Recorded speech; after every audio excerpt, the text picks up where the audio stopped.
Hello and welcome to the Ice Guys. This is the show that takes you into the world of the National Hockey League. Every game, every day, from a betting perspective. With pro sports handicappers, Ian Cameron, Alex B. Smith, and various guests from the world of hockey and sports betting. And now, here's your host, Ian Cameron. Welcome to the Ice Guys, Monday, April the 14th. Ian Cameron with you. Perlo will be alongside in just a bit. Alex will be back tomorrow as he takes care of his internet issues, which we're hoping will be resolved for tomorrow when we have our doubleheader on the Ice Guys tomorrow. Daily show and the live betcast coming your way tomorrow. And speaking of the live betcast, we've always encouraged everybody to get on board on Patreon because most of our betcasts lately have been Patreon exclusive live betcasts. But to wrap up the regular season, our final regular season live betcast, which comes your way tomorrow night, Tuesday, April 15th. This one is a free-for-all betcast, open to everybody. So it's just anyone can join us for this one. You don't have to be a Patreon member for this one. It's our final regular season live betcast of the for the regular season. And of course, we're going to have a bunch in the playoffs, but we're only going to have one free betcast in May, one free betcast in June throughout the playoffs. The rest of the Stanley Cup playoff betcasts will be Patreon exclusive to our members there. But we do have our last regular season free-for-all betcast coming up tomorrow night, Tuesday, April 15th, 7 p.m. Eastern Time. Make sure you join us for that. We're very much looking forward to that. So again, if you want it in on the betcast tomorrow night, you want to join us, make sure that you DM or email me or Alex for a spot on the betcast, and we will definitely send you the link to it before it begins. All right, let's recap Sunday. It was a day with a lot of games, day games, right into the late night hours. We ended up getting out of the day profitable, but there were a couple results that turned for the worst, and it could have been even better. But overall, we'll take it. It was a profitable day yesterday in the NHL. It started with, we salvaged. We had the over by Fecta with the Flyers and the Senators, and it was a scoreless first period. Of course, second period over cashed. Shocker. Although I should point out that second period over in the other early game, which was scoreless as well after the first period, that did not hit with the Islanders and Devils. But it did with the Flyers and the Senators, and the full game over comes back to cash in as well. And the Ottawa Senators get a 4-3 overtime win against Philadelphia. Really not much more to go. I'm going to try to keep the recaps a little bit, shorter, especially when we're talking about games that really didn't matter much in the standings. And, Ottawa's already clinched a playoff spot. They're just trying to solidify the first wild card spot at this point in time. Although there's an outside chance they catch Florida. I don't think that's probably going to happen. And then, of course, Philadelphia just finishing out the season. But Ottawa gets a 4-3 home win there. The Islanders win a dreadful hockey game, and it was truly dreadful. Give the Islanders credit, and it shows you that you definitely don't want to be laying any sort of price here with New Jersey in the home stretch of the regular season. That was a horrible hockey game, dull as can be, nothing on the line, not a whole lot of intensity either, and it ended up being a 1-0 Islanders win over the Devils in that one. Boston beats Pittsburgh 4-1. Even though Pittsburgh, they've had some moments here down the stretch of playing well. Certainly I wasn't ready to lay minus 160 with the Penguins, and they showed me exactly why that was. Boston ends up getting the 4-1 road win in that game. The Toronto Maple Leafs, hell of a lot of credit should be given to them. It was a brutal scheduling spot in home to Montreal Saturday night, a 22-hour turnaround from a 7 p.m. game on Saturday, a 5 p.m. game on Sunday, with significant travel. Like going from Toronto to Raleigh, North Kakalaki is not a quick flight. That takes time to get down there. So you can only imagine when they got into Raleigh, North Carolina last night after the Montreal game. And to be able to find a way to win, put the excuses aside. Look, they kind of got out lucky in the first period, being ahead 1-0 because it was not a very good period. They got outshot 11-4, but they kept Carolina off the scoreboard, even though they were carrying the play. Joe Woll made some big saves. And then certainly it was a much better second period from Toronto in compared to the first. And yeah, they were fortunate to get out of the first 1-0. And hey, I had the Leafs first period money line, and I'm not giving the money back. It was a undeserving winner, but I'll take it, being able to cash in with the Leafs money line. And I also had the full game money line, so we split it up with those two bets. I just thought it was crazy for Carolina, even with the bad scheduling spot for Toronto, for Carolina in a nothing game for them, essentially, to be laying more than minus 200. And that's exactly what ended up being the case. It was just, the game meant a lot more to Toronto. They're trying to clinch the Atlantic Division, and they take a big step forward to doing that with the 4-1 win over Carolina. They only need 1 point now in their last two games. 1 point out of 4 possible points in their last two games against Detroit and Buffalo in order to clinch the division. So it's probably a matter of when, not if, now the Leafs clinch the Atlantic Division. Tampa Bay, certainly with Toronto winning, Tampa Bay had to beat Buffalo, and it wasn't looking good early. It also wasn't looking good early for me was Buffalo first period to score a goal and Buffalo first period money line. What an unreal turnaround. We're inside 30 seconds left in the first period. We go from 1-0 Tampa Bay to 2-1 Buffalo, and I go from losing both first period wagers and to cashing them, thanks to those back-to-back goals inside the last 30 seconds of the first period from Juraj Kulich and Connor Clifton that turned a 1-0 deficit into a 2-1, kind of a miracle win here with the Sabres to score in the first period and also the Sabres first period money line. Unfortunately, the Sabres full game money line fell short, but we did cash the Sabres full game team total over 2.5, which was Alex's best bet on the show. So it ended up being a profitable game overall. We had the over by Fecta as well, first period full game over. So it was a really profitable game overall. Tampa Bay gets the 7-4 win in that one. It was a really good game from Nikita Kucherov. What did he have? 2 goals and 1 assist, 3 points in the game for the Tampa Bay Lightning. Solid showing once again from him, and they just kind of took over in the last 2 periods after being down. Again, they're still trying to stay ahead of Florida for second in the Atlantic, which would give them home ice in a likely Battle of Florida in the first round of the Stanley Cup playoffs. So still an important 2 points for them there in that game. Columbus, 4-1 against Washington. Washington had the first goal of the game, but that was about it. A hell of a fight, too, in the early going with Dylan McIlrath and Matthew Olivier. It was an outstanding scrap and certainly got the crowd going and certainly got Washington going a little bit. But at the same point in time, Alex Ovechkin scored a minute 10 in, and that was all she wrote. 4 unanswered for Columbus, and they get the 4-1 win. That's now 11 straight games that the Capitals have given up at least 3 goals. So the Columbus team total over cashes in there in that game as well for us. We split with the over by Fecta, which I was on in that game. The first period over cashes, but the game does stay under the total. Edmonton 4-1 against Winnipeg. It was an important win for the Oilers, and it was probably a good win for Amazon Prime Monday Night Hockey, because Amazon Prime Monday Night Hockey has Kings Oilers tonight as the second of their back-to-back, and they needed Edmonton to win to give that game a little juice, give that game a little bit more flair to it, because home ice advantage is still up for grabs between the Kings and the Oilers, and the Oilers still have a shot to get home ice, although they have to win tonight. LA, with a win in any fashion, can clinch home ice advantage in that first-round series against the Edmonton Oilers. So, again, we'll see how it goes. But, yeah, 4-1 win for the Edmonton Oilers there in that game. Winnipeg, coming off the win against Chicago, they started Eric Comrie. Kind of sensed it wasn't a great spot for them necessarily, but Edmonton gets the win there, 4-1. Calgary, 5-2 against San Jose. Again, Calgary, just like they did Friday night, they take care of business. They're doing their part to try to make the playoffs, but they're going to need still a shit ton of help tomorrow night. And tomorrow night's the critical night if you're a Flames fan, because tomorrow night the Wild are in action and the Blues are in action tomorrow night, and you're going to need to be getting some kind of assistance and support and help from Anaheim when they take on Minnesota, and Utah when they take on St. Louis tomorrow night. But again, I think it's probably going to be too little too late for Calgary. Minnesota just needs 1 point.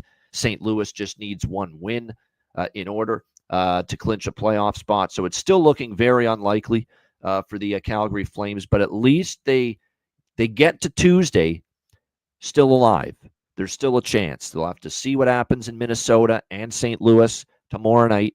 And then, of course, they take the ice a little bit later, hosting the Vegas Golden Knights tomorrow night at the Saddle Dome. So the good news is, from a betcast standpoint, with Calgary winning last night, that makes those games is still significant. The Anaheim-Minnesota game. We've got at least some games on the slate tomorrow that do matter.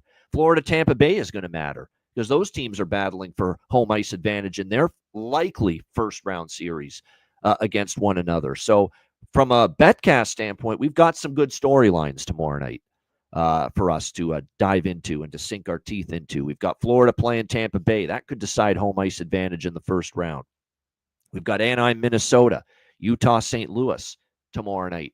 As those two games, those two teams, I should say, try to clinch their playoff spots. And if one or both of them lose somehow as big favorites, Minnesota and St. Louis, that opens the door for Calgary when they play Vegas tomorrow night. So, like I said, it's from an entertainment standpoint and from is there any implications on the line perspective, we do have some things tomorrow night that will keep us intrigued at least. The Florida-Tampa game is going to be a meaningful game.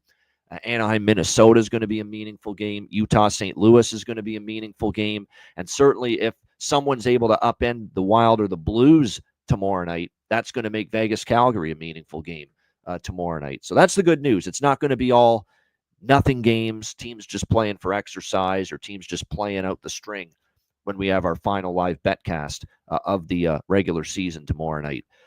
So Calgary gets it done 5-2. I would say keep betting Coronado and Sharon Govich for goal props because they continue to be really good. And it looked like it was going to be it was already going to be a profitable night going into the Colorado-Anaheim game. And the Anaheim game started out great. We cashed Anaheim first period money line. And of course, we also had full game over. We had team total over Anaheim full game. And we also had the Anaheim full game money line, which I used as best bet. But it started out great, cashing Anaheim first period money line. They went up 2-0. And that's sometimes what happens when you're trusting the inferior team, even against a Colorado team that rested everybody. And then on top of that, we saw right before puck drop that, Big Val Nichushkin and Arturi Lehkonen weren't going to play. And it seemed like the table was set for Anaheim to just, win their final home game. They certainly wanted to, but they didn't play a good third period at all. I mean, 5 shots on goal in the third period of your final home game against a depleted Colorado lineup. Not what you wanted to see, and a 4-goal outburst. And somehow you've got, a 2-0 lead against a very much short-handed Colorado team, and it comes back to bite them. 4-2 Colorado, so very, very disappointing end to the night personally, but still ended up being a profitable day overall yesterday with the NHL slate. But like I said, that would have been just the icing on the cake. Would have taken it from a profitable day, a decent profitable day to a big-time profitable day when it's all said and done. But oh well, you still like the theory. The theory made sense. It was still a sensible spot to take Anaheim. It just got away from them, unfortunately, in the third period. But that's sometimes what happens when you endorse teams that aren't very good. Even when they're facing a short-handed superior team, it's not always a given they're still going to be able to get the job done. All right, Perlo is going to be with us in just a few moments. Like I said, he already made sure to let me know that he would be joining the show in progress. So we will get into the Monday card, and we will get his thoughts on the games that we've already talked about as he arrives. We will begin with the Dallas Stars taking on the Detroit Red Wings. We've got Dallas minus 115 road favorites, 6 the total here in this matchup. The first thing that I want to point out here with this Dallas-Detroit game is there's not I said this it was Saturday when we last saw Dallas in action against Utah. And, of course, our good pals, the Robinson brothers, Matt Robinson and Ryan Robinson, were both at that Utah-Dallas game the other night and obviously saw their Dallas Stars lose yet again in that matchup. And Dallas is an unbackable team for these remaining games. I said that on Saturday. They have clearly shown they don't really, they know they're going to play Colorado at this point. It's just get that series going over the weekend, and they couldn't give 2 shits about these remaining games. I don't know what else to say. So there's not a chance that I am laying a price on the road here tonight with the Dallas Stars. Now for Detroit, they have been eliminated from the playoffs officially, but this is their final home game of the season at Little Caesars Arena. Those are usually bet-on situations even for teams that are not making the playoffs, especially when they're facing teams that have nothing on the line like the Dallas Stars do and are playing like Dallas is right now. That being said, I don't know if I fully trust Detroit.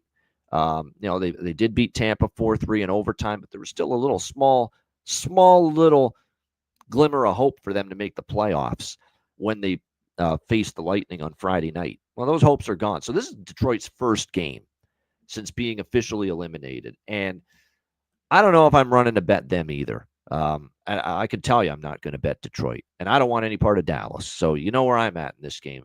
El Paso for this better when it comes to Dallas and Detroit. I don't even know if I like the over too much in this game because Detroit's kind of been trending under and kind of been up and down. Again, with not much Dallas, I will say that game against Utah, they gave up 5 goals, and they've gone over in 2 of their last 3. I'd bet over before under, but I don't even love that, quite honestly, when it's all said and done. So this is just a game that maybe in-game I'm interested in something, but pre-game it's a big, fat pass for me, other than maybe you look at some props. And there are a couple that do stand out. If you look at the Detroit Red Wings, we've talked about Casper, the friendly betting ghost, repeatedly on this show. He's been one of our gems in the bargain bin segment. He's been terrific for the Red Wings most of the season, and he is at a stretch now where he could get to 20 goals, and we know how important that milestone number is. He's at 18 right now for the Detroit Red Wings, and those incentive bonuses kick in when you get to 20 goals. So from that standpoint, to look toward a Marco Casper goal prop once again makes sense. As Jonathan points out, Larkin needs 1 more goal to get to 30. DeBrincat needs 4 to get to 40. I'm not sure he's going to get there when it's all said and done. But, yeah, this is more of a prop game for me, and there are a few props. I really like Marco Casper. That is definitely my favorite prop here when it comes to Dallas and Detroit here in this game. And then Michael Rasmussen needs 1 point to get to 20. If that is a milestone that matters to him, you could see maybe him looking to get there. We've got Evgeny Dodonov for Dallas, who is 1 goal away from 20 and 1 point away from 40 on the season. Is that a milestone he wants to achieve? Possibly. So those are just some of the things you want to look for. You want to look for players that could get to 20 goals or 30 goals or 40 goals or 30 points or 40 points or 50 points or whatever a round milestone number is. There's often incentive for the player to try to play to get there, in my opinion. So, yeah, Dodonov makes sense.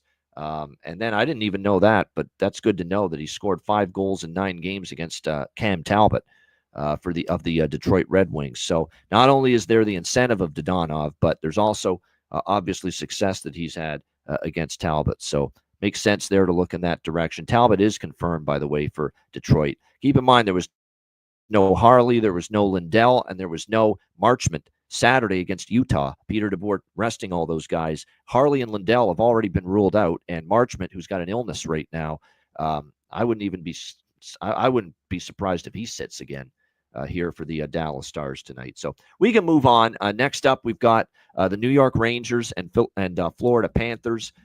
Florida minus 170, home favorites, 5.5 the total in this game. I kind of want to back Florida team total here because we know this Rangers team can be an absolute shit show defensively. Season's over. And did you hear about this incident not an incident, but apparently Calvin DeHaan, who if you weren't paying close attention, you forgot that he's on the New York Rangers at this point. He apparently took the ice for their practice yesterday and said, "Well, this shit's finally over." A little dig about his lack of playing time. It's like, do they even know I still play here? It's fucked. Something along those lines. So, yeah, that's not good when you're hearing a player like that basically say something like that publicly. And not a shock that it doesn't look like Calvin DeHaan's in the lineup again here tonight for the New York Rangers. So, yeah, the Rangers are just toxic. You cannot back them in any way, shape, or form. It's either you find a way to endorse Florida and take Florida in some form in this game, or you pass it. That's the bottom line here for me when it comes to this game. Maybe the team total for the Panthers here. They did. Now, the problem with that is if you look at this Florida team and you go back their last 10 games, they've only scored 4 goals twice. That's right. They have only scored 4 goals twice in the last 10 games. So they're not a team that's been getting to 4 very often. Rangers, though, are a team that's very capable of allowing a team to get to 4 goals here. We'll have to see. The fact that Igor Shesterkin, and by the way, Braden Schneider's out on the blue line tonight for the New York Rangers. For Florida, Bobrovsky's in net. There is still no Aaron Ekblad. There is still no Anton Lundell is out tonight. Brad Marchand is out tonight. E2 Cool Mint Lusterinen is out tonight for Florida. Nico Mikkel is out. Mackie Samoskevich is out. That's the only issue with taking Florida. There's a lot of guys out. It's the front end of a back-to-back. A bigger game for them tomorrow in Tampa Bay against the Lightning. They need the games. I'm gonna take the Florida team total. I am, but I'm going to keep it very small because I am concerned about the depleted starting lineup that Florida's going with tonight. Like, they've still got a lot of guys out, and like I said, they've only scored 4 goals twice in the last 10 games. You know, they got a blue line tonight with Forsling, Balinskis, Kulikov, Jones, Megna, and Schmidt going to be the bottom pair. And like I said, Samoskevich, Lundell, Marchand, Lusterinen, all out. The good news is Barkov and Reinhart are in tonight against the New York Rangers. Barkov and Reinhart will play with Verhaeghe. Looks like Bennett is going to play with Boquist and Rodriguez. That'll be the second line. Nico Sturm, Rasmus Asplund, former Sabres player back in the day, and Jesse Puljujärvi. Yes, the return of can't get rid of that guy, man. He's like that wasp. You swat him and he comes back and starts buzzing in your face again. That's Jesse Puljujärvi. Can't get rid of that guy. And then Greer, Nosek, and Gadjevich on the fourth line here for the Florida Panthers. So, yeah, I'm going to take a look at the Florida team total over. I probably have to bet the full game over too. I forgot about that, Jonathan. Great point. I mean, we talked about this, Alex and I. I remember Terry Edelman, and hope he's okay because Terry Edelman, we wish him well. I remember there were many times with guests on the show and us talking about this crazy trend with Rangers and Panthers games. Now, it has slowed down a little bit, you know, with the Rangers and the Panthers, but it was a very strong over series history for a period. It has died down just a little bit. We'll see what happens here in this matchup. Maybe dabble a little bit in that 5.5 over as well. But I'm keeping both bets small here. Florida team total over and the full game over with the Rangers and the Panthers. All right, next up, it's on Monday. It's only on Prime. It is the first of a doubleheader. First game of a Amazon Prime season finale doubleheader for Amazon Prime Monday Night Hockey. It is Chicago and Montreal. We've got the Montreal Canadiens minus 300 home favorites. The total here sitting at 6, pretty much shaded to the over across the board in this one. Montreal, it's very simple for them. A win in any way, in any form, in any fashion, and the New York and the Montreal Canadiens are in the playoffs. That's simple as that. And believe it or not, I thought for sure Montreal would have put this playoff spot away by now. But believe it or not, there's only a 3-point gap between them and the Columbus Blue Jackets. So Columbus is the biggest Chicago Blackhawks fan you could fucking imagine in this game tonight to keep their faint playoff hopes alive, because their victories over Washington over the weekend kept their hopes alive. But for Montreal, it's very simple. You've got a golden opportunity here to take care of business here. Punch your ticket to the Stanley Cup playoffs. All you need is a win. They're coming off back-to-back road losses over the weekend, 5-2 in Ottawa, and then that 1-0 overtime loss in Toronto. Don't be fooled by that final score either, by the way. It was all Toronto pretty much in that game. The shots were 25-8 at one point during that game in favor of the Leafs. They only got a point out of it thanks to Jakub Dobeš. Things would be a little bit more dicey right now for Montreal had they not picked up a point in that loss to the Leafs. Then the door would be ajar even a little bit more for Columbus right now in this race for the final wild card spot in the East. But for Montreal, it's very simple. Win and they're in. This is a golden opportunity to do that. Chicago just had their home finale. All the emotion for, Maroon and Martinez retiring following that game. They battled a very good Winnipeg team, tough. They led that game multiple times. They ended up losing 5-4 in a shootout. And now Chicago's going on the road for, their road finales, and you're never quite sure what kind of psyche you're going to get. Are they already thinking of the golf course? Are they already thinking about Cancun, Mexico, the Bahamas, Bermuda, the Caribbean, any vacation spots you can think of already now that the home schedule is over? Or are they going to actually give you a good, honest, strong effort and say, hey, we've got a chance to keep a team from, we're not getting in the playoffs.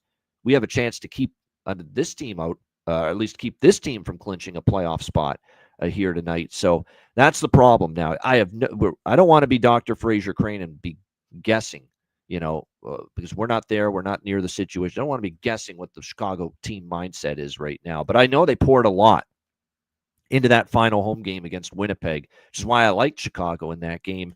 I don't really trust them tonight.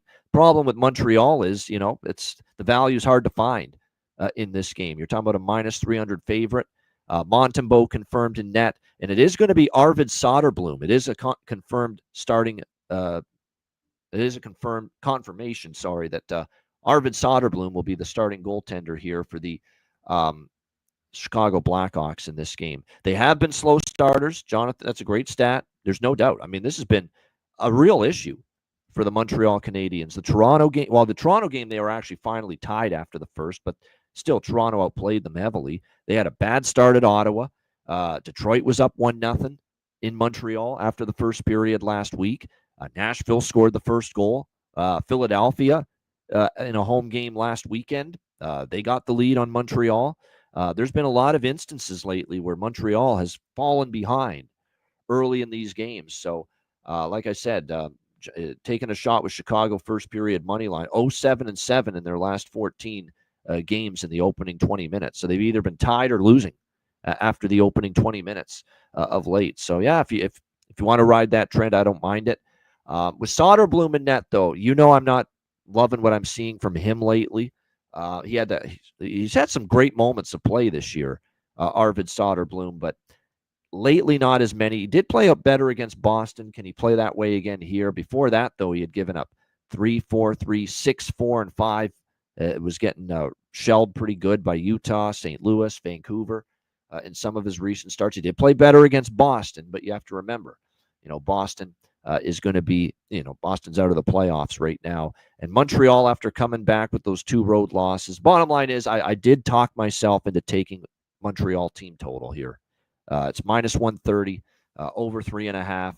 I think there's going to be a buzz in the crowd.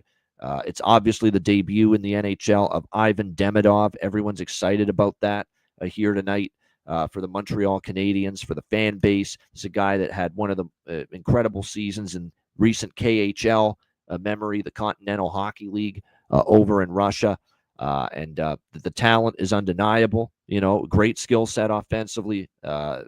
This kid, we'll see how he fares here in this one. But obviously, with St. Petersburg, 19 goals, 30 assists, 65 regular season games, which is a fantastic season in a pro men's league for a guy that's only 19 years old. I mean, we have to remember what his age is. He's only 19 years old. And so from that standpoint, for him to be able to put up numbers like that, and the KHL is a decent league. It's not the NHL, but it's a pretty solid league. And it still can be a tough league for a guy that's not even 20 years old. And to be able to put up those kind of numbers, it's going to be very interesting. The question is, can he bring that kind of offensive element and scoring element in the NHL, which is the best league in the world? Is he ready at not even 20 years old yet, to make that kind of an impact at the NHL level? That's going to be the question we have to ask. Obviously, it's going to be a very popular bet for Ivan Demidov. Props tonight, shots on goal to get his first goal in his first game. And certainly that's possible. Plus 270. You're not even getting them at a bargain bin price, though. You're plus 275 is the best price available for Demidov to score. I'm going to sprinkle on it, but I'm saying I just don't think.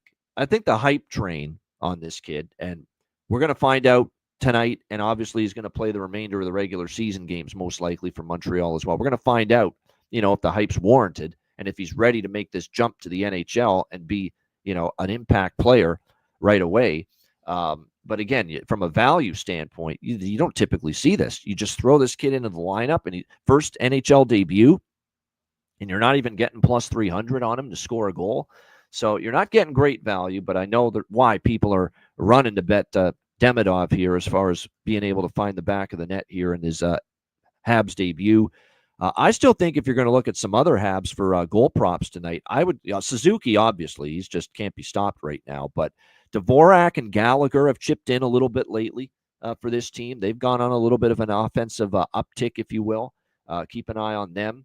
And there is someone I want to point out for Chicago as well, and this is important. You look at who is going to be on their team, and this is someone we mentioned going back to when he was a member of the Detroit Red Wings. He's from the Montreal area. Joe Veleno. Joe Veleno for the Chicago Blackhawks. He's someone to keep an eye on here. Maybe close to home. You would think there might be Veleno family, Veleno friends in attendance here in this game tonight at the Bell Center. You know, you could do worse things than place a couple of bucks on Joe Veleno to score tonight. Plus 1,200 at FanDuel, 12-1. Pretty good price. Plus 490 for the assist prop, by the way, on him. So Joe Veleno, I know he's down the lineup for Chicago. He's on the fourth line with Landon Slaggert and Lucas Reichel. At least he was in the last game. But something to keep an eye on there. Maybe he's able to find the back of the net playing close to home. By the way, Ryan Green, 21-year-old center for Chicago, signed his entry-level deal. Boston University, part of that Terriers team that went to the Frozen Four championship game, although they were beaten by Western Michigan. 13 goals and 38 points for him at BU, Ryan Green. And he will make his. So everyone's talking about Demidov. Let's not forget about Ryan Green here for Chicago, coming from BU, right from the Frozen Four. And it appears he's going to make his Chicago Blackhawks debut tonight, playing alongside Oliver Moore and the captain, Nick Foligno. So, like I said, I think definitely Ryan Green maybe dabble in his props tonight a little bit as well. But this is definitely a game that, thankfully, because Montreal hasn't clinched yet, and it was already going to be interesting with Demidov debuting and Green debuting for Chicago, two guys making their NHL debut. But the fact that, Montreal has yet to clinch a playoff spot, they lost both of their games over the weekend, and Columbus won both of their games over the weekend, and now there's still some drama, and there's still some stuff to be determined here, and Montreal still has work to do, obviously, to clinch their playoff spot. Foligno with goals in back-to-back games, so maybe the captain at plus 625. Donato, not a surprise, goals in back-to-back games as well for the Chicago Blackhawks. And 2-game point streaks entering tonight for Rinzel, Vlasic for Chicago, as well as Bedard, Donato, and Bertuzzi for the Chicago Blackhawks as well entering this game. Perfect timing. I was about to go to our next game, but arriving, he said he would be joining in progress. Here it is right now. Our guy, Perlo, with us here. Hey. Welcome in. Hope things are going up. We'll get Chicago, Montreal, your thoughts on that in a second. First, we'll go back to the other two games that we've already discussed. I don't want anything to do with this game. They could put Dallas, Detroit in my backyard. I'd close the blinds. It's really that simple. That is how little I think of betting either of these sides in this game. But what do you think here, Perlo? Dallas, Detroit? Yeah, it is a tough one. My initial thought was I'm taking the Red Wings just because they're at home and all of that. But I think at the end of it all, I just kind of went with the over here. Dallas's defense is absolutely diabolical right now, especially like you got Dumba and stuff like that in there. I put a split between Detroit team total over 2.5 that's juiced at minus 160, but I also put a little bit on team total over 3.5 as well. I think Detroit will want to score here. It's weird. Like Dallas, you would think in this spot would at least want to have a win, get a win here to right themselves and have a little bit of positive energy going in. But DeBoer kind of came out and said, we're just waiting for the season to be over and all of those sort of things. Like he came out publicly and said that, like, we're just waiting for the season to be over. It's not just him saying that, Perlo. It's look at this blue line. You mentioned it, and it's 100% true. I mean, Lyubushkin and Dumba's your top pair. That's not a top pairing. That's not a top pairing at all. That's horrible if that's your top pair. And they're okay defensemen, but they're not even close to top pairing defensemen. That's insane. No. Smith and Ceci, Bichel and Petrovic. That's your blue line that you're going with for Dallas tonight. That's not good. So you got a Detroit team that's looking towards golfing too, but I think they still want to play well in this game, especially with McClellan there. I don't think he's going to let them camp out in this game. It's like, come on, guys, this is our home. We got to do this for our fans. Go out there and play hard today, and then you can go golf or do whatever you're going to do after that. So one thing I do like here is the Casper the friendly goes. You can get him over 1.5 shots at -154. I really like that play here for him. He's also 2 away from 20. So I'm going to go for an ATG on him at +330. And I'm actually going to take 2 goals at +4,000. He might be able to pot them both, especially if he scores one early and there's an empty net possibility here. Then I'll take that as well. Yeah, it was fan appreciation night in Anaheim last night too, Jonathan. We know how that ended. So Oh yeah, so it doesn't necessarily mean I'm not putting, like you said, it's a tough game. Maybe Dallas comes out here and says, hey, let's get this win. But either way, I think goals are going to be scored. I don't think Dallas is going to come out and shut Detroit down with that defense. And so I think Detroit could score goals by accident in this game, to tell you the honest truth. So we have live betcast for a reason. Yeah, we have live betcast for a reason, because some games we just want to see how they start before we make a move. Let's see how Detroit comes. This is their first game that they've played since officially being eliminated. Because remember, when they beat Tampa Bay, they were still alive. They still had a shot, to make the playoffs. Is it a dream crusher and they're totally inconsolable tonight and they play like it? Or do they bring a little something because it's their home finale and still want to finish off strong for the home fans? You'll find out early. You'll see if Detroit's got Dallas hemmed in, then you jump in live maybe on Detroit, because then it looks like mentally they're into it. So that's definitely a good approach. And I think they're putting Bergeron up on the top line there, so I'm going to throw a little bit on him at +380. I agree with that. Yeah, that's definitely a good shot. Jonathan Bergeron, someone we've mentioned multiple times, especially when he goes up the lineup. I've noticed he's been able to contribute. Rangers and Panthers, like I said, I've got small bets on over/Panthers team total over. My only concern is Florida's only scored 4 goals in 2 of their last 10 games. But, man, if there's ever a game and an opponent that they're going to get to 4 goals against, it's this New York Rangers team. What do you think here? Yeah, I'm going to let's put it this way. I think Florida can beat the Rangers by accident today. I think that they could not even try. They could try to lose and still beat the Rangers. I'm taking the Rangers in regulation. That team, I don't think I've ever seen a team more checked out. The only thing is they still have their hate for the Islanders, but do they have their hate for the Florida Panthers? I don't think so.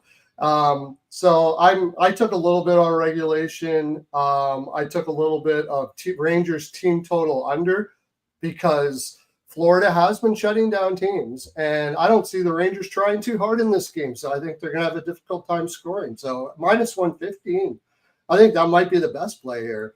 I could see the over, but I think most of it would be the Panthers. So I put a little bit on team total over 3.5. And I'm going to just toss a little bit. I'm a little bit out there on 4.5 at +255. But like you said, Panthers might just shut it down. It depends on whether you think they're going to enjoy embarrassing the Rangers today or not. And if they are going to enjoy it, then at 255 at over 4.5 to get 5 goals, I think there's some value there. Alternative team total, very good. Yeah, he said, you said Rangers in regulation. He meant Panthers in regulation. Did I say Rangers? Sorry, Panthers in regulation. No, Rangers nothing. I won't put a penny of my dollar on the Rangers to do anything today at all. I would even look at possibly, and I'm going to look at this, and you can come over to my Twitter there at Perlo's NHL POW. I'm going to look at a couple props for the Rangers to not get a point. There's some pretty good props there for that. Rodriguez is moving up. He's pretty good at anytime goal scorer. He's also gets lots of shots when he goes up the lineup. So over 2.5 is pretty good there. Boquist is moving up at 375, and Verhaeghe also has got some goal possibilities there at plus 205. I also have a premium shot prop. Actually, I'll give it to you here. Here's something you might want to do.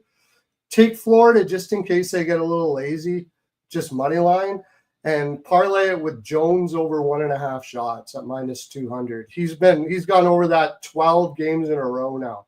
And Florida's playing from the point a lot because they want to play kind of perimeter. They don't want to get out and go. They don't want to get out and have a tight game against opponents. They're looking to possess in the back. So they're shooting from the point a lot. So he'll probably nail that. And finally, I would look at Shesterkin over shots. And I don't know, has Shesterkin been confirmed yet? Because I didn't get his overshot total. No, he has not been confirmed yet, and it's my thing. When I see this long and no Shesterkin confirmed, it has me thinking Quick is going to be in, but we don't know that. Whoever it is in net, Florida has gone the goaltender, whoever it is playing Florida, the last 7, I think it is, has gone over their saves. So saves is what I meant to say. If I said shot, I apologize. Over saves for whoever's in net there is a really. That probably makes sense. I could see them getting peppered with shooting gallery tonight at whoever's in net there for the Rangers. All right, and then Chicago, Montreal, Perlo. Okay, well, it would seem that the value would be on Chicago here. The only thing is they play Ottawa tomorrow. And my gut feeling is that Chicago's not going to put out much of an effort here against Montreal. I think they're going to look more towards the especially Ottawa because they put in so much effort, intensity, emotion into that final home game and the swan song for Patty Maroon and Alec Martinez as well. Yeah, exactly. It's been an emotional roller coaster, and I think Chicago's going to be checked out here. I don't think they're going to. I know you had Chicago team total over. And I could see that, I suppose. No, Montreal. You had Montreal team total over? Soderblom in net. I don't love the way his game is trending lately, Soderblom. He was better against Boston. They went into Boston. They won 5-2. But you can't compare the Bruins to the Habs right now. And before that game, Soderblom was giving up 5, 6, 4, and a lot of starts. So I think Montreal can get 4 tonight, in my opinion. Yeah, and Montreal, I mean, they need this game to put it away. They got Carolina next. They want to make sure in this game that they've got it solidified, that they have their spot. So I think there's gonna be a lot of goals from Montreal here. So I'm taking the team total over, and also I am taking Suzuki to score a goal. I think he needs one for Suzuki to score a goal, but I'm going to go Suzuki to score 2 as well. 2 goals, a little bit on 1 goal, a little bit on 2 goals. I think and you already mentioned Dvorak, and of course Demidov, his sexy little pick there, first game playing. A little bit I'd like to say about Demidov and the point totals in the KHL though. His coach did not play him worth a darn. He was only playing like 12 minutes a night because I looked up. I kind of looked at some Russian people were asking him, why you're not playing? And he basically in his own way said, he's not going to be on our team next year. We have a lot of young guys on this team that we got to give minutes to that are going to be on the team next year. I'm not going to throw all the minutes on him and then he's going to bolt. I got to take care of my team. That's pretty much what he was saying. So he got those points playing only 12 minutes and sometimes being scratched. So that is one hell of a kid. Now, whether he can do that now, he's going on a smaller rink and all of those sort of things. It's a big change, but I'm going to throw a little bit on him anyways. I'm going to throw a little bit on Demidov as well. If you think Montreal is going to beat Chicago, and obviously I don't know if we're going to get Chicago's best here because they put everything into that final home game, and now you're going on the road. Who knows? But if you think Chicago is going to lose, and I always say this with a big favorite on the other side, the team total is an option, especially when you see what's happened in Chicago with their recent losses. 6 of Chicago's last 7 losses, they have allowed 5 goals. So there you go. So the only loss in the last 7 Blackhawks losses where they did not give up 5 goals was Colorado at home. They lost 3-2 in a shootout. And if I'm not mistaken, it was not a great spot for the Avs, if I recall, that particular night. So again, every other loss recently for Chicago, they've given up 5. So that's why I think the team total for the Montreal Canadiens. I like the team total for sure. Yeah. I got a little bit in reg at -165, but I put it with the -1.5 at -108. I really think Montreal's going to crush this game. And I'm probably going to put some on Chicago team total under. I think they're just going to be checked out for this one. Go over to Ottawa. They got the better goaltender. They got a better chance. And Montembeault, of course, for them tonight. Yeah, Sam Montembeault. And Montembeault and net for the Canadiens is pretty tough to score on. So he's been solid. He's been solid, no doubt. All right, next up, we've got Utah and Nashville. Again, these guys actually just played each other recently last week. We've got Utah -160, home favorites, 6 being the total here in this game, 6 shaded to the over. How about the fact, this is almost like, I can't believe it, Karel Vejmelka is being sat down. He's finally getting a rest. It's a miracle. It's finally happening. Andre Tourigny's saying, okay, we're finally going to rest Karel Vejmelka, and it will be Matt Villalta, someone that we've seen play before with this, back when they were the Arizona Coyotes. This is a guy that got a couple of starts for them with Arizona. Unfortunately, 2 games played, 4.17 goals against average, .828 save percentage when he got into action with the Coyotes back in 2023. And now he's going to get the start here. You look at his numbers at Tucson in the AHL this year, 17-24 is the win-loss record, 7 games below 500, 3.01 goals against, .906 save percentage. Not great for the American Hockey League. And now you're making the jump up here to the NHL again. And this is a guy that's got a 4.17 goals against, .828 save percentage in the NHL in the past. So put it all together, and not a lot of faith and confidence do I have in Matt Villalta based on those numbers at this point in time. The question is with Nashville, who at times offensively have been totally despondent, they can make, goalies like this good, sometimes. But I will say this about Nashville. After the 6-game losing streak, they beat the Islanders and at Utah back-to-back, scoring 11 goals in those games. And they did score 3 against Vegas as well, even in that 5-3 loss. This just, to me, going to be an over by Fecta here. It's just, I think it's one of these games, again, like with Utah and Nashville. I was on now the first period over. Maybe I will only go full game over here, but no, I'll go first period as well. First period, it did stay under when the 2 teams played in Utah last week, but it flew over for the full game. I'm going to go with that. Again, these 2 teams out of the playoffs, who's playing defense at this stage of the season, I'm not so sure about who that is. Utah has been trending over suddenly later in the year as well. 3 straight overs for Utah, 3 straight overs for Nashville as well going into this game. So, over by Fecta here for me. Why bet aside? Just trust these 2 teams to do enough offensively in a game where defense should be lacking. What do you think here, Perlo, Utah, Nashville? I'm on the same page with you. Honestly, I spent the least amount of time on this game as I did on any of the other games. But I can't see this being an under at all. The only way I see this being an under is they both don't care. However, I will say this. In their own little bubble world, this game is sort of important for both. They do hate each other. Utah and Nashville, they hate each other. They don't like each other at all. And I do think you're going to have some back and forth here. I'm going to put a little bit on the draw. This just seems like a draw type game. I might even put something on like exact score 3-3 or 4-4, something like that. Team total overs for Nashville is probably pretty good. But like you said, they can make a goaltender look good. But I think this will be close enough of a contest that you can get it. We can pull a draw out of this. And I keep on going back to him again, and I think he's going to score a goal before it's over with. I really like this kid, Matthew Wood. He's up in the top 6. This is the goaltender that he can probably score on, get his first goal to go off into the sunset. I like Matthew Wood here to score a goal. I'll have other props on this game as well. Again, check me out on my Twitter, and I'll tell you all the props and everything for this game. It's actually a pretty darn good prop game.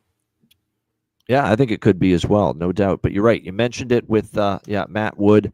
Definitely could be able to make an impact here with Bunting and Stamkos now on the second line for the Nashville Predators. And like I said, he had 4 shots on goal in the game at Utah, even though he did not score a point. in that game, and now he's going to get more of an off. So I like that. Matthew Wood. Wood is good. And I think definitely we could look at that. Evangelista's up there with O'Reilly and Forsberg. There's probably some value there as well. For Utah, the one I like the most is, and it was a great picture I saw. He sent me a great picture that Matt Robinson and Ryan Robinson at the Utah-Dallas game. They have a personal connection to Josh Doan. They got a picture with Josh Doan after the game against Dallas the other night. It was a great picture. And Josh Doan scored in that game for Utah against Dallas, and he's now scored in back-to-back games for the Utah Hockey Club. So I think Josh Doan is worth a look. He's starting to heat up right now for them. Yeah, that's a good point with Nicky Schmaltz. Jonathan, 1 goal shy of 20. Another milestone player, someone you want to maybe take a shot with. The price is still pretty good for him to find the back of the net tonight. Nick Schmaltz to get to that 20-goal plateau, plus 275 is still out there. So that's a good option as well as far as props for this game. All right, next up we've got this is the second game. It's on Monday. It's only on Prime. We're saying it again because it's a doubleheader on Amazon Prime Monday Night Hockey tonight. It is LA and Edmonton, Los Angeles, minus 150. Tons of money coming in on the Kings. This was close to even money initially. Now we're seeing as high as minus 150 now with the LA Kings as road favorites, 5.5 the total. McDavid is out. McDavid being out drives the betting markets into a frenzy. Yeah. It's insane how every time Connor McDavid, and now we know he's the best player in the sport right now, but it's just insane that these lines move 50 cents every friggin' time he's ruled out. And it's happened again here that he has been ruled out, and people can't get enough of betting LA here in this game. McDavid being out, Draisaitl still out, Hyman is out for Edmonton. Of course, he got injured in the game on Friday against San Jose. Didn't return, didn't play last night against Winnipeg, so they're obviously being cautious with him as well. Stetcher out, Jake Wallman out on the blue line, and the big news that we found out earlier today, we already knew he was going to miss significant time, Matthias Ekholm. Well, we found out he's going to miss the entire first round minimum against LA, so just awful stuff. In my opinion, for to hear that for Edmonton, they can't afford that. I really think they're in. We're going to have our playoff preview show on Friday, but I'm going to tell you this right now. I am really feeling like the Oilers might be in trouble against LA in the first round, especially if LA gets home ice advantage. I know they've owned LA in the playoffs, but I don't like the injuries. I don't like the in and out of the lineup. I don't like a lot of things that are going on right now with Edmonton at this point in time. And if you're the Kings, I think this is going to be one of these years, especially if you have home ice in this first round series. You are going to be sick. You are going to feel absolutely sick to your stomach if you lose to this Edmonton team again, because I think they're ripe for the picking right now with everything I'm seeing at this point in time. You know, I actually was initially leaning Edmonton here because I still have my issues with LA on the road. We've talked about they're not the same team away from Crypto.com Arena.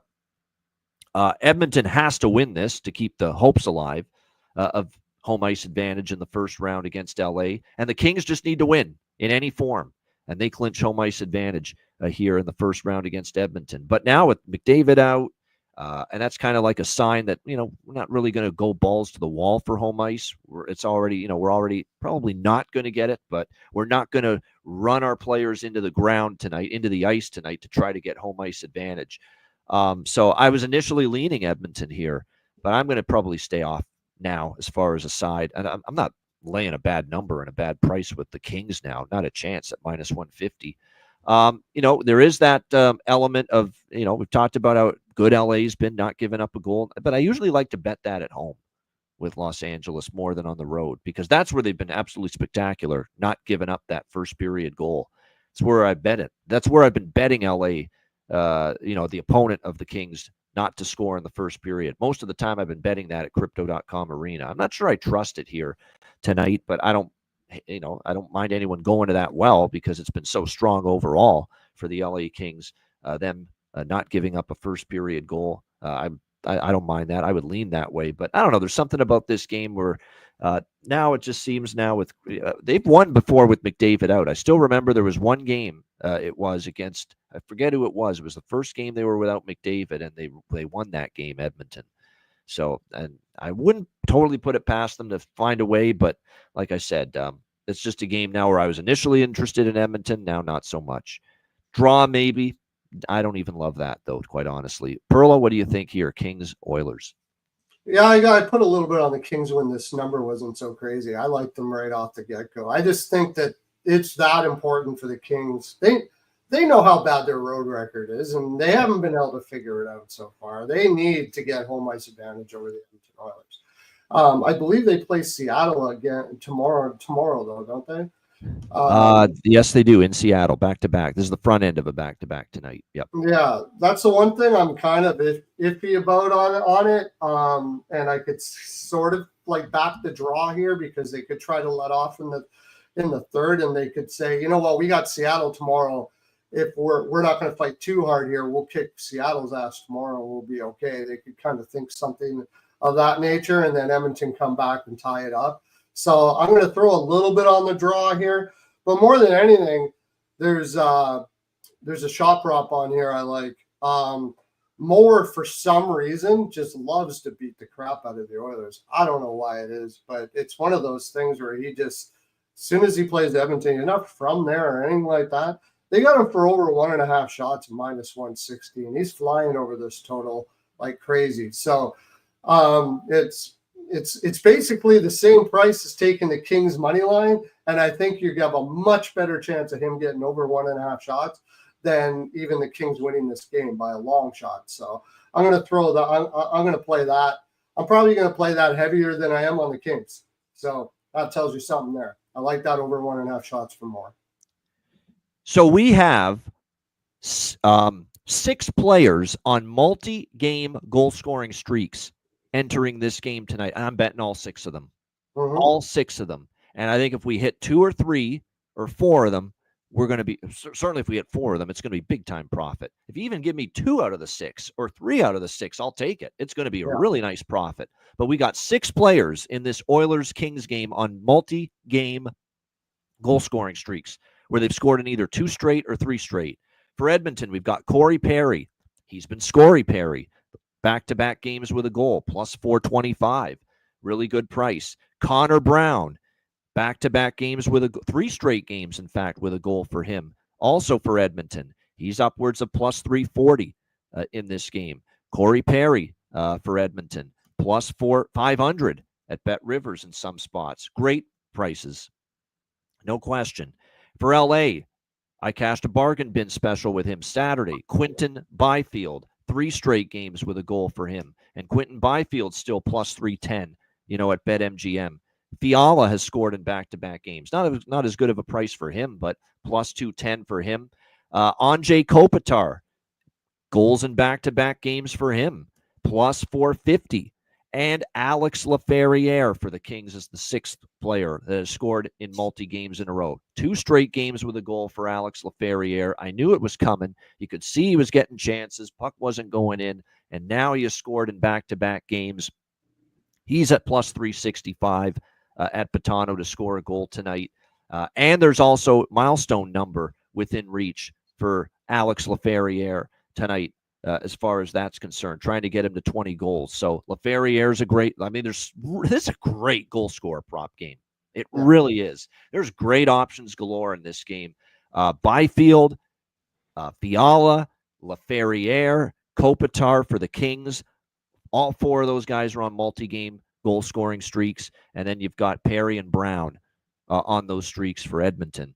And that's not factoring in guys like Arvidsson and Henrique for LA, or for Edmonton, or Kuzmenko for LA, who have been very good. This is a great prop game. I haven't seen as good a prop game in a very long. Now, we may not get a shit ton of goals. The total is 5.5, and we know the Kings tend to play defensive.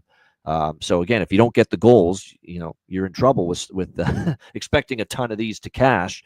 But nevertheless, Pickard and Kemper confirmed in net. It's still great value, and you hope certainly a couple of these goal prop bets will hit, because all you need to do is hit 2 of them or even 3 of them, 2 or 3, and you should be profitable. If you're going to bet these 6 at the prices you're getting, you only need to hit 2 or 3 for profit, and that's the goal. So I like a lot of those good goal props in that game. So hopefully we hit some of them. All right. About those 2, just quickly. I'm not so sure how much Edmonton's going to want to win this game. And if you see them come out and LA's coming out hard in the first and Edmonton looks like kind of disheveled to begin with, try live betting all of those, because that's exactly what LA will probably get their team total over, and they'll try to get the points for all of these guys. So it's a great live betting, live prop, score a goal in the first or something like that. You can play around with it. That's why I feel we have the best NHL betting show there is, because I can guarantee you people that just give out props, whether it's television, because every NHL network and, any other, they're just going to go for the obvious. They're going to go for the plus 150, plus 200 goal prop guys. You do your research, though, and you see these under the radar players that are all of a sudden in different positions in the lineup and scoring as a result, like a Connor Brown for Edmonton, and you see what Laferriere is starting to do, and Byfield now, who scored in 3 straight games. Those are the ones you can really cash in on because of the great prices you're getting with them. And yeah, Jeff Skinner, exactly. I wouldn't talk anyone out of him because of the fact that he's getting the opportunity up in the top 6 as well. All right, final game, San Jose, Vancouver. Vancouver minus 320, home favorites, 6 the total in this game. You look at this matchup here, San Jose on a back-to-back. They fought hard with Calgary, gave it a good go. They were tied 2-2 at one point in that game, but Calgary turned it on and ended up winning going away 5-2. That's now 9 straight losses for the San Jose Sharks. And if you look at the losses, other than the 3-2 home loss to Calgary, and especially on the road, you look at what they've given up. 5 road games, 8 goals allowed to LA, 4 to Anaheim, 8 to Minnesota, 4 to Edmonton, 5 to Calgary entering this game. We'll see if that continues here. I actually like Canucks team total, believe it or not, a little bit. Over 3.5 here in this game against that Siv Alexander Georgiev, who, of course, is going to get the start here on the back-to-back. They went with Romanov last night. It's going to be Georgiev tonight. Vancouver, I still think the effort's been strong for Vancouver, even though they're out of it. They gave Minnesota a tough game. In fact, they led that game 2-0 before Minnesota came back and won 3-2. They have obviously owned San Jose. That goes without saying. They've won not 9 of the last 10 head-to-head meetings. You look at San Jose, every road loss, every road game, their last 5, they've given up at least 4 goals. So, to me, why can't Vancouver get, 4 goals here in this game? Yeah, Celebrini's a good night to take his goal prop. I agree. 1 away from 25, which is a milestone number, back in Vancouver where he's from. So it's the natural thought, to have Macklin Celebrini as a goal scorer prop tonight. Will Smith, exactly. By the way, Will Smith looks like he's 8 years old. It's just unbelievable when they zoom in on the bench. He has got that 8-year-old, just that little boy face, big time. Will Smith, but he doesn't play like a little boy. He's already pretty damn good. There's no question. So yeah, over 3.5 Vancouver. I like the full game over as well. This I might turn this into an over by Fecta as well, just because, again, who's playing defense? It's certainly not San Jose. Who's going to make a critical save? I don't trust Georgiev to do that. And it's also worth noting the goaltender tonight for Vancouver is Nikita Tolopilo, getting the start here in net for the Vancouver Canucks. It'll be his first NHL start because Demko is done. They've shut him down for the season at this point in time. Lankinen, I guess, because of they want to give him a rest. They played him a little bit. They played him a lot all year, but they've just decided, we're going to give this kid a shot. They could have probably played Lankinen if they wanted to, but they're not going to. In fact, they're going to give this Nikita Tolopilo a chance here tonight in this game for the Vancouver Canucks. So we'll see how it goes for him. What I can tell you is that he's 25 years old. He's not a young rookie or anything. He's kind of been around the block in the minor leagues. 18-16, a .901 save percentage for him coming into this game tonight. So, like I said, it's one of these deals where who knows what you're going to get from him. He seems like he's been in the minors for a good amount of time. So maybe San Jose gets on the scoreboard here as well in this game. So I like the full game over 6, and I like the Canucks team total here over as well. Perlo, what do you think here? Sharks, Canucks. I got this over at BetMGM as a 5.5 at -120 right away. Yeah, it was 5.5 initially. That's a good point, and then it quickly went to 6. Yeah. Yeah, it quickly went to 6, but I grabbed it right away because I was looking for it.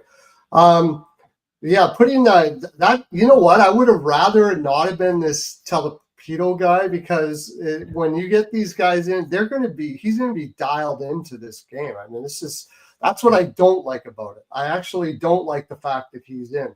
Whatever, it's not really that bad of a percentage in the AHL. They don't play defense very well in the AHL, so it's really skewed on if you're 0.901. As long as you're above 0.900, you're a pretty good goaltender in the AHL. So I'm a little concerned about that, to tell you the honest truth, but I'm going with it anyways. I like the over 5.5. As far as who's going to win the game, I think Vancouver will probably do it for their fans, but you have no value on that. I would take a shot at the Sharks, if anything, here, just because there's going to be a lot of good feelings there in San Jose with Celebrini being at home. This is not Vancouver's final home game, by the way. They play Wednesday at home against Vegas. That's their final game and final home game.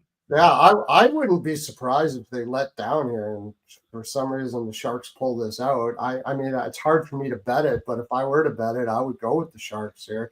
With that in mind, I'm going to take the Sharks team total over, and I call them TT Orgiev, team total Orgiev. I'm taking Vancouver.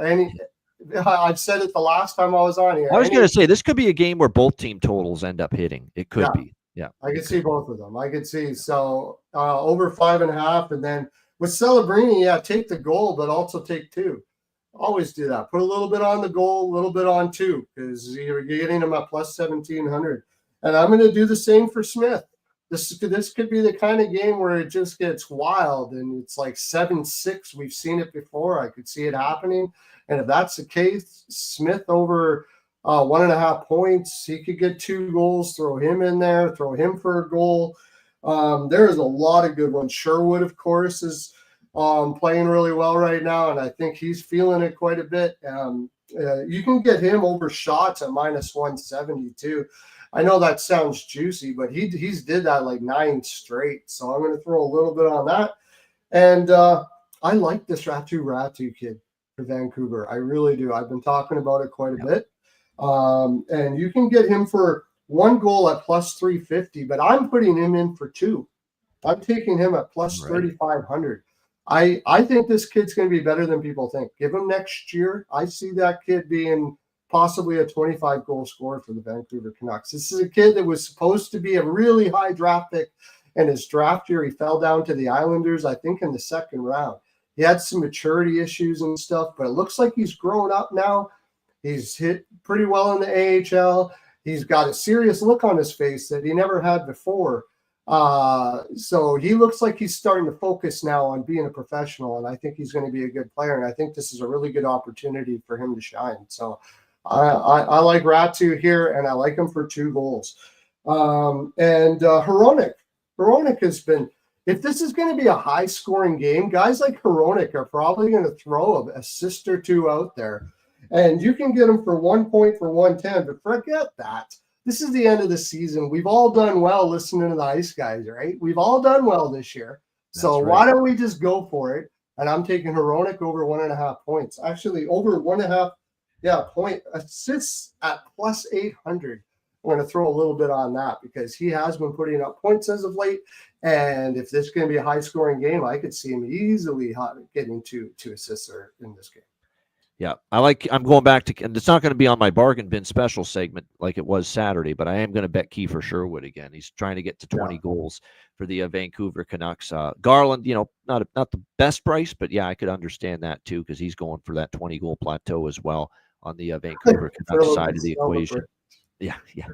All the milestones are important. Like when we look at the card for the next 3 nights as well, Tuesday, Wednesday, Thursday, you're going to look for these spots where you can hit 25 goals or 30 goals. And, and there's going to be players looking to get to those numbers. No, even William Eklund, is 3 away from 20 goals. It's going to be a longer shot for him to get there, but, it's still something you want to factor in. Still a little bit to teams that are going to try to get these players the puck to get to these, milestone numbers for sure. Yeah, I like Jake DeBrusk because he's on a 3-game goal streak. Why upset the apple cart? 3 straight games with a goal for Jake DeBrusk. Again, plus 200 is not the greatest price, but again, when you got a player that's on a 3-game goal streak like him, It's not a bad look. Toffoli All right, that's played in Vancouver too. Toffoli, he likes to score. Yep. So, yeah. And should have known he would have scored against Calgary last night, and he got the Sharks' first goal. He just loves to score against his old teams, and Toffoli did it once again last night, getting the Sharks on the board against the Flames last night. A shout out to everyone in the chat. Hit the like button on the way out. We appreciate it very much, no question. And like I said, Jonathan, that's a great. Will Smith still gets to order the kids' meal at restaurants. Restaurants, yeah. I mean, seriously, you could look at him and say, "Do you want the Happy Meal?" I mean, if you take him to McDonald's, Will Smith. I mean, that's how young he looks still. Like seriously, he's got an 8-year-old's face. He does. He probably has his ID card on his forehead, tattooed on his forehead. Yeah, no doubt. Hell of a player though already. All right. That's it. Before we get to Bargain Bin Special, the night and best bets, we do want to mention, of course, Betcast night tomorrow night. This is a free-for-all Betcast, open to the public. Everyone's invited. So if you want to join us on the Betcast tomorrow night, Tuesday, April 15th, 7 p.m. Eastern Time, make sure you send a DM or email to me or Alex for a spot on the Betcast, and we will send you the link for the Betcast before it begins. And again, we're going to have a ton of Betcasts in the Stanley Cup playoffs. And except for the one monthly free-for-all Betcast that we'll have in May and in June, the rest of them will be Patreon exclusive. So make sure you get on board before the Stanley Cup playoffs begin this weekend. $10 per month, patreon.com/Ice Guys. You're going to get goalie charts, totals charts, our daily betting card. It gets posted each and every day on the Patreon page, sides, totals, player props. And, of course, access to all our bonus content. We've got more Players Suite interviews coming in the playoffs and in the offseason. And, of course, access to all our Patreon-exclusive live betcasts. And make sure you check out our live chat rooms now on the Patreon page for our Patreon members. Live betting chat room, just live discussion chat room. Make sure you get on board. I certainly am going to get more involved with the chat room dialogue now that things are slowing down and the playoffs are about to get here. So I'll chime in a little bit more than I have on the Patreon chat rooms. So again, looking forward to it's great to see all of our members there interacting with one another, just talking hockey and talking hockey betting on a daily basis. So make sure you get on board. And again, your subscription goes a long way to supporting the show and keeping it going long term. Patreon.com/Ice Guys, just $10 per month. And also check out the Ice Guys store as well. Get your gear and your merch at iceguys.myspreadshop.com. Just in time for the playoffs, just in time for the warm weather as well. Make sure you get on board with some Ice Guys merch and gear at iceguys.myspreadshop.com. All right, we got Bargain Bin Special of the night and best bets coming up in just a moment, right after we hear from our great Ice Guys sponsors.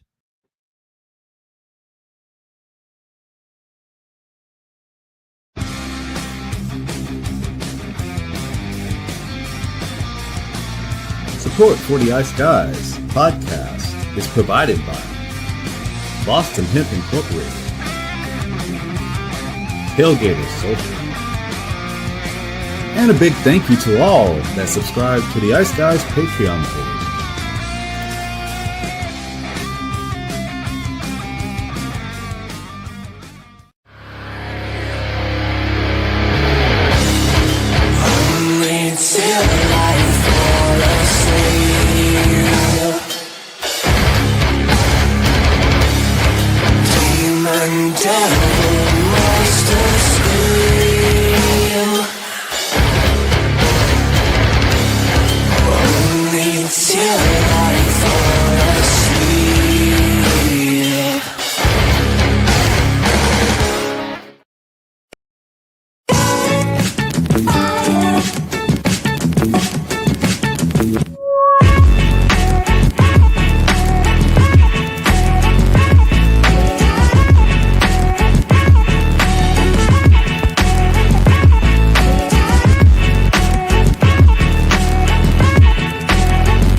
Hey Ian, I gotta tell you about this app I've been using lately called Kalshi.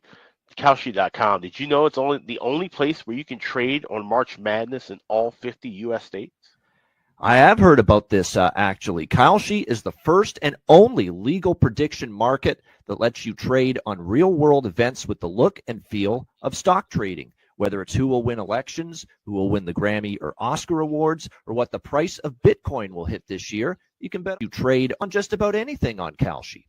With over 1 million users across all 50 states and over $1 billion worth of trades, Kalshi is an absolute game changer. And with March Madness coming to a close, baseball about to get in the full swing, playoffs on the horizon in hockey and basketball, now's the time to sign up to trade with Kalshi today. Sign up at Kalshi.com/IceGuys, and the first 500 traders to join and trade 100 contracts, you will get a free $10 credit added to your account. So don't miss out on all the action. Join Kalshi today at Kalshi.com/IceGuys. That's Kalshi.com/IceGuys. Shout out to all our great sponsors. Boston Hemp Inc., 20% off using the promo code IceGuys at bostonhempinc.com. And check out that great trading platform. And it's more than just sports. Kalshi.com/IceGuys. All right, bargain bin special of the night. It's a really good bargain bin special night, in my opinion, even though it's just 6 games. Perla, we'll start with you. Bargain bin special. I can't make up my mind between the two. I'm going to go back to that Vancouver game, and I just buttered up Ratu like he was freaking. So I'm going to go with him for a goal at plus 350. Making him sound like he's Pavel Bure. Yeah. Yeah, exactly. Yeah, you think he's the best thing that ever happened to Vancouver. But I think it's a great spot for him to pop one there for sure. And I'm going to go also with the other one I talked about. I'm going to go big. Got to go big. This is a bargain bin special. So I'm going to go Hronek over 1.5 assists at plus 800 as well. All right. Wow. There you go. Phil Hronek for the Vancouver Canucks over 1.5 assists plus 800. That is a big price indeed. So I like those two looks. Perlo, my bargain bin specials, I'm going to go with 2.